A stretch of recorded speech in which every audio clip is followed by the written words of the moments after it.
এবং যে সাসপেন্ডের ঘটনা ঘটেছিল সেই নিয়েই আজকে বৈঠক বিরোধী দলের দলনেতাদের। তাদের এই বৈঠক হবে যেখানে স্বরাষ্ট্রমন্ত্রী নরেন্দ্র মোদী তাদের বিবৃতি দেয়া হোক সেই নিয়েই এই আলোচনা আজকের। সেই ছবি এই মুহূর্তে দেখাচ্ছি আপনাদেরকে।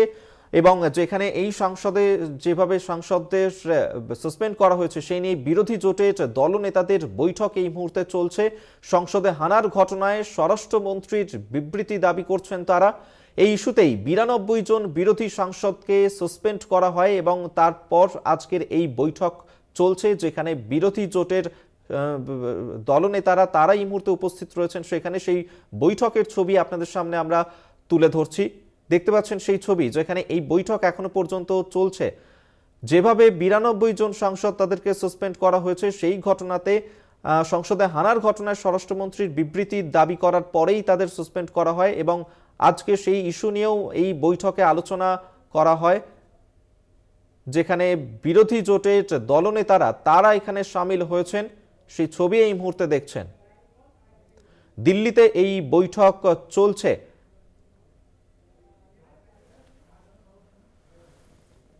আপনাদেরকে আরেকবার জানিয়ে রাখি, যেভাবে রাজ্যসভা লোকসভা মিলিয়ে মোট 92 জন সাংসদ তাদেরকে সাসপেন্ড করা হয়েছে সেই ঘটনাতে একদিকে যেমন আপনাদেরকে দেখাচ্ছি যে গান্ধী মূর্তির পাদদেশে সেখানে বিরোধী সাংসদরা তারা সামিল হয়েছেন, বিক্ষোভ প্রতিবাদ চলছে সকাল থেকে। অন্যদিকে বিরোধী জোটের দলনেতারা তারা একত্রিত হয়েছেন আজ এবং যে বৈঠক এই মুহূর্তে চলছে সেই বৈঠকের ছবি আপনাদের সামনে আমরা তুলে ধরছি। দেখতে পাচ্ছেন বিভিন্ন বিরোধী দলের দলনেতারা তারাই বৈঠকে উপস্থিত রয়েছেন এবং অন্যদিকে গান্ধী মূর্তির পাদদেশে সেখানে বিরোধী সাংসদরা তারা আজকে এককাট্টা হয়েছেন। যেভাবে তাদেরকে সাসপেন্ড করা হয়েছে সেই ঘটনার প্রতিবাদ জানিয়ে এই মুহূর্তে এই বিক্ষোভ প্রদর্শন এখনো পর্যন্ত জারি রয়েছে। সেই ছবি এই মুহূর্তে দেখাচ্ছি আপনাদেরকে। একই সঙ্গে দিল্লির ছবি, একদিকে গান্ধী মূর্তির পাদদেশে বিক্ষোভ, অন্যদিকে বিরোধী জোটের দলনেতাদের বৈঠক। একই সঙ্গে দুটি ছবি এই মুহূর্তে আপনাদের সামনে আমরা তুলে ধরছি।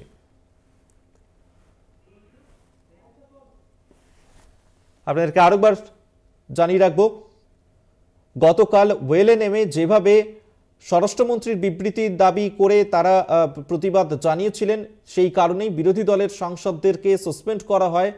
রাজ্যসভা লোকসভা দুক্ষেত্রেই এই সাসপেনশন জারি থাকে এবং মোট 92 জন সাংসদ তাদেরকে সাসপেন্ড করা হয়। সেই সাসপেনশনের প্রতিবাদ জানিয়ে আজ বিক্ষোভ এই মুহূর্তে চলছে গান্ধী মূর্তির পাদদেশের সামনে। এই মুহূর্তে সেই বিক্ষোভের ছবি আপনাদের সামনে তুলে ধরছি। অন্যদিকে যে ছবি দেখাচ্ছি, যে বৈঠক চলছে সেখানে আজ বিরোধী জোট তাদের দলনেতারা তারা এই বৈঠকে উপস্থিত রয়েছেন।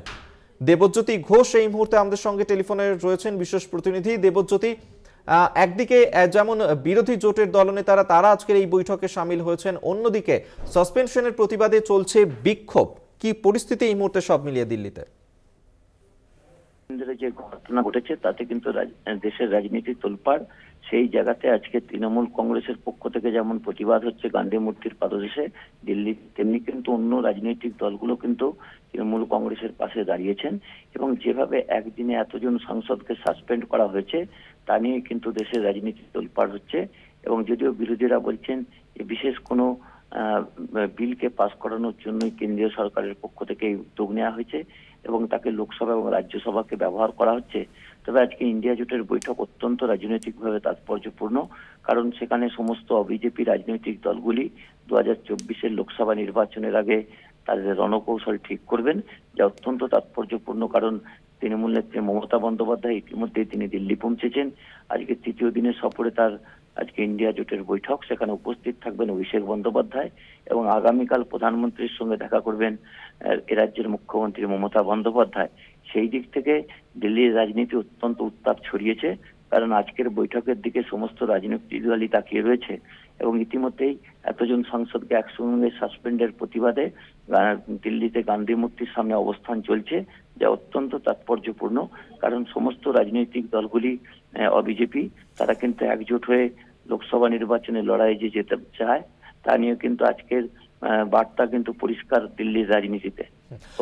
দেবজ্যোতি, যেভাবে এই একের পর এক ঘটনা, একদিকে যেভাবে সাংসদদের সাসপেন্ড করা হলো, অন্যদিকে আজ ইন্ডিয়া জোটের বৈঠক রয়েছে, সব মিলিয়ে কি শাসক দল, কেন্দ্র সরকার তাদেরকে কি চাপে ফেলতে পারবে বিরোধীরা? দেখো, যেহেতু অরাজনৈতিক বিজেপি সমস্ত দলগুলি এক ছাতার তলায় এসেছেন এবং ইন্ডিয়া জোটের বৈঠকে তারা যোগ দেবেন, অর্থাৎ লোকসভা নির্বাচনের আগে একটা কড়া চ্যালেঞ্জের সামনে পড়তে চলেছে মোদী সরকার। কারণ গত লোকসভা নির্বাচনে 303টি আসন নিয়ে তারা ক্ষমতায় এসেছিল এবং সেই জায়গাতেই কিন্তু শাসক দলের বিরুদ্ধে এই ইন্ডিয়া জোটের বৈঠক অত্যন্ত রাজনৈতিকভাবে তাৎপর্যপূর্ণ, যথেষ্ট বিজেপির কাছে একটা রাজনৈতিক চাপ বলে মনে করছে রাজনৈতিক মহল। বেশ, ধন্যবাদ তোমায়। বিশেষ প্রতিনিধি দেবজ্যোতি ঘোষ আমাদের সঙ্গে টেলিফোনে ছিলেন।